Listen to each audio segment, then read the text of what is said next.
কোনো ব্যক্তি যদি একাধিক বউ থাকে তাহলে জান্নাতে যাওয়ার পরে কার সাথে থাকবে? মাশাআল্লাহ, মহিলারা ওয়াজ শুনতেছে। কার সাথে বলবো, কোন বিপদে আমি পড়ি? শেষেরটা বললে তো আগেরটা মাথা গরম। আগেরটা বলবে যে এই হুজুরের আর মাতুয়েল ঢুকতে দেওয়া যাবে না, যাওয়ার সময় গাড়িটা আটকাইতে হবে। আচ্ছা, মাশাআল্লাহ, খুবই সুন্দর প্রশ্ন। যদি একজন ব্যক্তির একাধিক স্ত্রী থাকে তাহলে তার সাথে জান্নাতে কোন স্ত্রী থাকবে? উত্তর হচ্ছে সব স্ত্রী থাকবে, যদি সব জান্নাতি হয়। স্ত্রী যদি সবগুলো জান্নাতি হয় তাহলে সব স্ত্রী তার সাথে জান্নাতে থাকবে। আর যিনি মিসকিন, স্ত্রী একটা, ওয়াইফ একজন, ওই একজন নিয়েই থাকবেন। যার স্ত্রী বেশি আছে সে বেশি নিয়ে থাকবে, ঠিক না? এখন তার মানে আবার মনে করবেন যে হুজুরের মনে হয় ওয়াইফ বেশি আছে, এজন্য হুজুরের বেশি বিবাহের পক্ষে বললেন। না, আমারও ওয়াইফ একজন, আর আরেকটাও বিয়ে করার ইচ্ছা নেই, কারণ আজকে আমার ওয়াইফ এসেছে, উনি আলোচনা শুনছেন। আমারও দ্বিতীয় বিয়ের কোনো ইচ্ছা নেই, আসলে ইচ্ছা নাই। যাই হোক, তো দ্বিতীয় বিয়ে যদি কেউ করে এটা খারাপ না। আমাদের দেশে জিনা ব্যভিচার বা ওই অপরাধগুলোকে যত সহজ করে দেখা হয়, বিবাহ শাদীটাকে তত সহজ না, বরং এটাকে খুব খারাপ চোখে দেখা হয়। হ্যাঁ, কারো যদি তৌফিক থাকে, সামর্থ্য থাকে, সে করুক, অসুবিধা কি? কিন্তু এটাকে আবার ট্রেন করা যাবে না। এই যে ফেসবুকে একটা অনলাইন গ্রুপ আছে, বেয়াদবি মাফ করবেন, এগুলো বলতে হয়, এদের কাজ হইলো খালি উস্কানি দেয়া।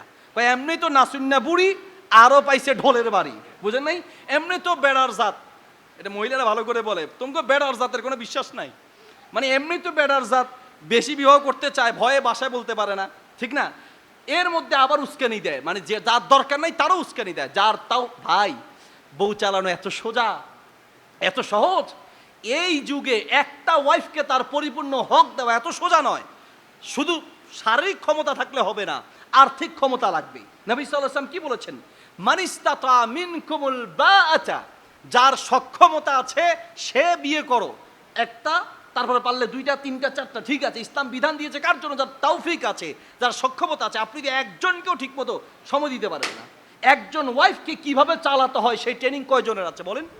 একজন ওয়াইফকে চালানোর জন্য কি কি কতটুকু তৌফিক আপনার আছে? আমরা আল্লাহ তৌফিক দিলে এই মাতুয়াইল ইস্তাহুল উম্মা মাদ্রাসা ইনশাআল্লাহ ফ্যামিলি কাউন্সিলিং করব, আল্লাহ তৌফিক দিলে, ধাপে ধাপে, যেখানে আপনি স্বামী আপনার স্ত্রীর সাথে কি কি বিষয় নিয়ে দ্বন্দ্ব হয়, সেই দ্বন্দ্বের সমাধান কি। পুরো বাংলাদেশে আপনি কোথাও গিয়ে এই সমাধানের ব্যবস্থা নাই। অসুস্থলে ডাক্তার আছে, কিন্তু আলহামদুলিল্লাহ আপনারা যারা দেশের বাইরে যান তারা হয়তো জানেন যে বাইরের কান্ট্রিতে কোথাও কোথাও এই সিস্টেম আছে, ফ্যামিলি কাউন্সিলিং।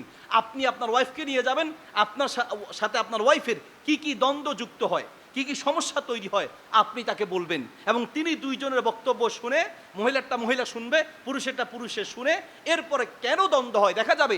কোনো কারণ নাই, ছোট্ট একটা কারণ, ছোট্ট বিষয় নিয়ে 2 দিন পর পর মারামারি, 2 দিন পর পর ঝগড়া, ডিভোর্স পর্যন্ত হয়ে গেছে, শুধুমাত্র ছোট্ট কারণ নিয়ে। ওই তুমি থেকে তুই বলে, কথায় কথায় বাপের দোহাই দেয়, কথায় কথায় মারে গালি দেয়, যে আমি তার সব সহ্য করতে পারি। আমরা এরকম বহু ডাক্তার, বহু ইঞ্জিনিয়ার, বহু বড় বড় প্রফেসরদের সমস্যার সমাধান করেছি। তো খোঁজ দিয়ে দেখা যায় যে এই বিষয় নিয়ে ঝগড়া, ডিভোর্সের সিদ্ধান্ত নিয়েছে। ওয়াল্লাহি বলছি, একদম কাগজপত্র রেডি, ডিভোর্স করবে। হুজুর খালি বলেন ডিভোর্স হচ্ছে কিনা ঠিক মতো, কেন দিবেন? সমস্যা কি? সমস্যা হুজুর, সমস্যা বইলা শেষ করা যাবে না। 2-3 ঘন্টা বক্তব্য শুনে, আমি শুনলাম, আমার ওয়াইফ শুনলো এক ডাক্তারের, শুনে শেষ মনে এটা কোনো বিষয়ই না। সমাধান করার পরে এখন এত সুন্দর জীবন যে হুজুর সেই দিন আপনাদেরকে না পেলে আমার জীবন শেষ হয়ে যেত। এই হলো কথা, যে আমাদের অনেক সময় ঝগড়া হয়। কি নিয়ে ঝগড়া হয়? স্বামীকে বলেন, স্ত্রীকে বলেন যে দেখো, আমার কোন কোন জিনিস তোমার অপছন্দ লাগে, তুমি একটা কাগজে লেখো, আমাকে দাও, আমি একটা একটা করে ঠিক করব। তোমার কি হয়তো বলবে যে তুমি বাহির থেকে এসেই কাপড়, মানে অজু করা ছাড়াই বিছানায় উঠে যাও, এমন ঝগড়াও লাগে। তারপরে মশারি নিয়ে ঝগড়া, মশারি কে টানাবে, এটা নিয়ে তো ঝগড়ার কোনো শেষ নাই। প্রতিদিন আমি টানাই, আমি যে ওই দিন অসুস্থ ছিলাম সেই দিনটা তুমি টানাইতে পারলা না, এই শুরু, ঠিক কিনা? ওই একদিন যে মশারি টানার নাই তার অসুস্থ অবস্থায়, তো সে কিন্তু মুখে বলেও নাই হয়তো, আমি বলবো কেন, তুমি বললে তো আমি টানাইতাম, কেন বলতে হবে? তুমি বুঝে নিতে পারো না, দুনিয়ার সব বুঝো, ওই দিন যে মশারি টানানো তোমার দরকার ছিল, এই মশারি টানানো নিয়ে 1 সপ্তাহ ঝগড়া হয় কিনা এরকম। শয়তান সবচাইতে বেশি খুশি হয়, আল্লাহি বলছি, সবচাইতে বেশি খুশি হয় স্বামী স্ত্রীর মাঝে ঝগড়া লাগাইতে পারলে। স্বামী স্ত্রীর ঝগড়া তো সেজদায় গিয়েও মজা পাওয়া যায় না, না তাহাজ্জুদের নামাজে গিয়েও মজা পাওয়া যায় না, মানে বারবার টেনশন। আর স্বামী স্ত্রীর মাঝে ভালোবাসা, আন্তরিকতা, মায়া আছে, তো দেখবেন দুনিয়ার সব টেনশন দূর হয়ে যায় বাসায় যাওয়ার পরে। তো স্ত্রী কিভাবে চালাতে হয়, সন্তান পেটে এসেছে, আপনি স্বামী হিসেবে আপনার কি কি করণীয় কয়জন বলতে পারবেন? সন্তান দুনিয়া আসার পরে আমাদের দেশে মায়েদের জন্য মাতৃকালীন ছুটি আছে, বাবাদের জন্য পিতৃকালীন কোনো ছুটি নাই।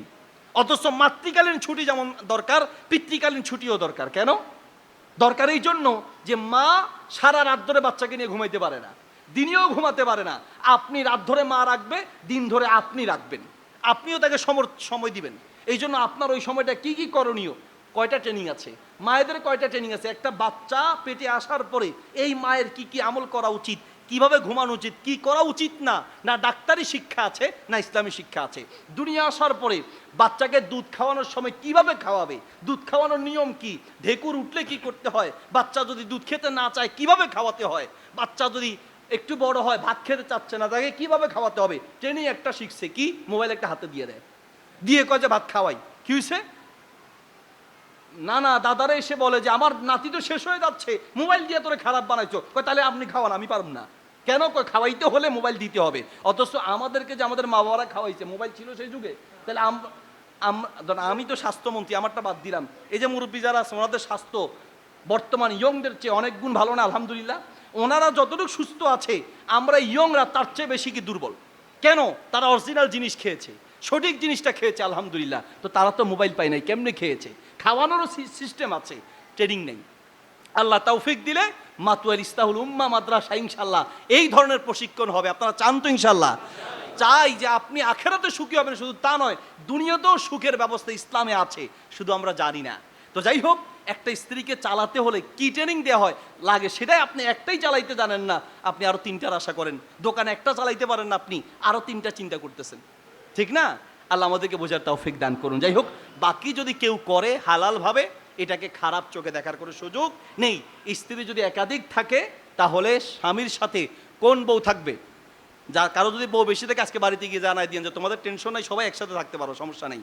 বাকি দুনিয়াতে যে হিংসা আছে আখেরাতে সেই হিংসা থাকবে না।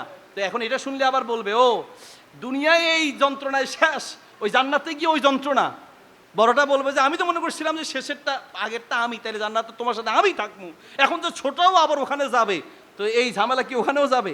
উত্তর হচ্ছে কি, দুনিয়ায় যে হিংসা কাজ করে জান্নাতে সেই হিংসা কাজ করবে না। সাথে আরও থাকবে, শুধু স্ত্রী থাকবে তা না, সাথে আরও কি থাকবে? হুর থাকবে। মাশাআল্লাহ। জি, আল্লাহ তৌফিক দান করুন, আমিন।